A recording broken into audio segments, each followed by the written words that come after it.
For this video, I'm going to be going over the pros and cons as I see them for 10-gallon aquarium tanks. I just want to quickly say that I'm in the UK. We have our own version of gallons here, and the majority of tanks in Europe are sold by their water volume in litres. But for this video, I will be focusing on US gallons, but the conversions are a little difficult. So the two tanks that I have in my own collection are this 8 US gallon cube tank with my betta fish in, and this 12 US gallon long tank with my male guppies in. So it's 2 up and 2 down from a 10-gallon, but they are basically cube and rectangle versions that are very, very similar. So starting with the pros, and the first one by far is the price of these tanks. They are so cheap compared to some of the other options on the market right now. And I've actually seen some deals both in North America and here in the UK where 10-gallon tanks can actually work out cheaper than the smaller 5-gallon tanks as well. And even just a few months ago when I was shopping for my 12-gallon, I can remember struggling to work out why the 5-gallon tanks were so much more expensive than that 12-gallon. If you are in the United States and this Aquarium 10-gallon long is an absolute bargain. As you can see, it's currently listed for $15. That is insane. Here in Europe, we would never ever get anything even close to this. I will drop an affiliate link to this specific tank in the video description if you want to check it out. But if you're in Europe, you're probably going to be looking at something like this. This is the exact 12-gallon tank I have my guppies in, and as you can see, it retails at £60, so we ain't getting anything close to $14 or $15 for our 10 gallons. So the next pro is that, in my opinion, they are a great starter size. And by that I mean if you want to try your hand at aquascaping, you can do a little bit of aquascaping in a 10-gallon. If you just generally want to try a planted tank, then you can try just generic planted tanks that aren't necessarily aquascaped in a 10-gallon. If you want to go with artificial decorations, then a 10-gallon's going to be large enough for the majority of them as well. And if you want to set up a bare bottom breeder tank for shrimp and just throw some Java moss or something like that in there, then yeah, 10-gallon's going to be suitable for that as well. There's just such a range of different things that you're able to do. The next pro is the space required, and both of my tanks that I'm talking about in this video are very easy to seat. My 8-gallon betta cube is my desktop tank. She sits next to me as I work. Its base footprint, being a cube, is 29 centimeters by 29 centimeters. It's going to easily fit on the vast majority of desks out there if you're looking for a desktop tank. My betta fish seems very, very happy in there. It's 8 US gallons. There's plenty of space. There's a ton of plants in there. And even the 12-gallon tank, I believe it's 50 centimeters by 30 centimeters, but that still isn't a lot of space. That's going to fit on the majority of shelves or tables or anything like that. And keep in mind, you don't have to keep the tank widthways. You can turn it through 90 degrees if needed to get it to fit on certain tables, while still offering your fish that long swimming area in the tank. But yeah, if you're in a small apartment or you're at college or university living in the halls of residence and you don't have that much space available, I would still guess that you'll be able to fit a 10-gallon tank into your space with minimal issues, especially if you get creative. The next pro of a 10-gallon tank, in my opinion, is that they are easier to maintain, and by that I mean getting the algae off the glass. I literally just use a little magnet cleaner. I put one end into the tank, one end on the outside, and let the magnets drag it left and right as I move my hand to get all the algae off the tank glass. It probably takes me 30 seconds, maybe 1 minute max per week, and it's done. So if you're short on time and you don't have that much time to put into maintaining your tank and keeping the algae off the tank glass, then the smaller size of a 10-gallon tank could be perfect for your needs. Now the next pro is that my 8-gallon and my 12-gallon are very, very energy efficient. I've actually got a smart plug and I've monitored how much power they take per month. And even with the increased energy prices, it really is nowhere near as what I thought. It's probably about £2 for the 8-gallon and £3 for the 12-gallon. Keep in mind, ambient temperatures and central heating systems in your home will play a role in that and the time of year. But that's cheaper than going to Starbucks and getting a coffee these days. It's half the price of a Starbucks in my local coffee shop. So yeah, not only are the actual tanks affordable to purchase, but they're actually quite cheap to run if you do want to go with tropical fish. The next pro is that for the fish that I'm interested in, a 10-gallon tank will fit the vast majority of fish out there. Like I mentioned, I've got my betta fish in my cube. I've got my male guppies in my 12-gallon. Although I have my honey gouramis in my 29-gallon community tank, I could put a honey gourami into one of these as well. I have my neon tetras in my 29-gallon community tank as well, but if needed, I could technically keep them in a 10-gallon long if needed, but I probably would go with something a little bigger, even just for 6. But stuff like Danios, a lot of the smaller Rasboras, cherry shrimp, which are very popular, and the other types of Neo-Caridina shrimp out there that a lot of people are starting to breed for a hobby will be able to thrive in a 10-gallon tank. So moving on to the cons of 10-gallon tanks, and this one is the exact opposite of what I've just said, because a lot of people do prefer larger fish like Oscars or discus or something like that, and to be honest, you definitely can't keep them in this tank at all. But that is more of an intermediate or advanced fish in my opinion. So if you are a beginner looking for a 10-gallon tank, you ain't going to be wanting those fish anyway. Go with something like a betta fish or guppies or danios or rasboras or tetras, and you should be golden. The next potential con is that water parameters can shift a lot faster with a smaller volume of water, like 10 gallons. But this is going to depend on what you're doing with your tank. As you can see in the video clips, both of mine are heavily planted with a lot of different live plants. Both tanks have limnophilia and java moss and floating plants in them that help to manage the ammonia, nitrites and nitrates build up. They both also have filters. The 12-gallon actually has 2 filters because I'm going to be moving the sponge filter out of there soon. So there are steps that you can take to minimize the chances of the water parameters of your tank causing problems for you. I do like to check my water parameters multiple times per week, usually on a Wednesday and usually on a Saturday or Sunday depending on my schedule. Some people might want to do it every single day, especially if you're brand new, so that's going to add an element of risk as well that you can manage by checking your water parameters more consistently so you get as much notice as possible. So another potential con is that the smaller size of the 10 gallons does restrict what you're going to be able to do with it. You can't go out and get some huge piece of bogwood as driftwood for the 10 gallon. And I actually made a similar mistake in my 29 gallon. I honestly do think the driftwood I have in there is far too big for that tank, and it's probably my main regret with that tank setup. So yeah, if you're wanting to make any huge aquascapes with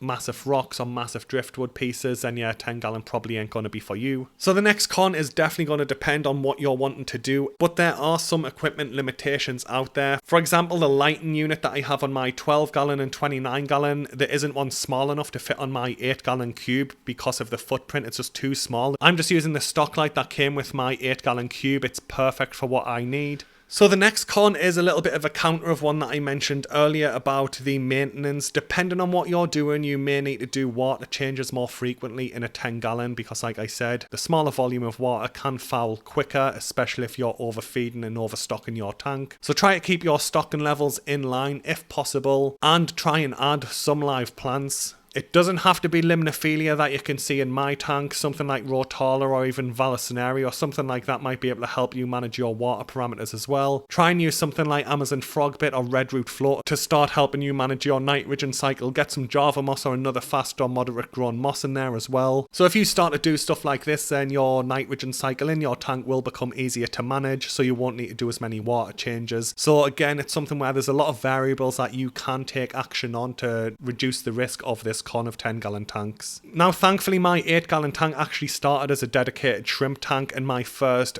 tropical fish tank was my 29 gallon, so I never had this problem myself. But I've seen a lot of posts on Reddit and social media of people who buy a fish from a pet store and they think that is the maximum size of that fish. They don't realise that they are buying juvenile fish, so if they go by the 1 inch of fish per gallon rule or something like that, they go to the pet shop, say, oh, that's about an inch, I can have 10 of them in my tank. Then that fish doubles in size, then they'll have issues. So always research the specific type of fish you're wanting to keep. For example, the Corydoras I have in my 29 gallon tank have easily doubled in size at least compared to when I buy them. And when I go in that pet shop now and look at the little tiny baby Corydoras, it just looks so cute and adorable compared to mine. One of my guppies is considerably bigger than the new set of guppies that I've just got because he's older. He's grown a lot since I got him. So keep this in mind when you're stocking your tank. Now, like I mentioned back at the start, I have a 8 gallon cube and a 12 gallon long, or a 12 gallon rectangle depending on how you want to phrase it. So I just want to quickly touch on the specific advantages of a cube tank versus a rectangle tank when it comes to 10 gallon tanks. And I honestly do think that for most people the rectangle will be the better option. It's got the bigger footprint for more horizontal swim space that a lot of the more popular stuff like rasboras and tetras are going to want. But hand on heart, my better fish in my 8 gallon and my guppies in my 12 gallon, they just don't care about no horizontal swim swimming. They'll swim horizontally, vertically, diagonally. If I'm near the tank glass, they'll just stare at me and want food and not swim anywhere. I just really do think that betters and guppies will be fine in a cube. Although I have seen people on Reddit and social media say, oh, you should be getting them in a rectangle if possible. My guppies love to do vertical swimming, as you can see in these clips, to swim anywhere they want. And my betta fish loves to explore as well, both vertically and horizontally. But I just feel that for the wider selection of fish, a rectangle will be the better option for a 10-gallon tank. Anyway guys, that brings the video to a close. Hopefully it was helpful. This is just my thoughts, but hopefully I have helped you work out if the 10-gallon tank is right for you and whether you should be going with a rectangle or a cube tank.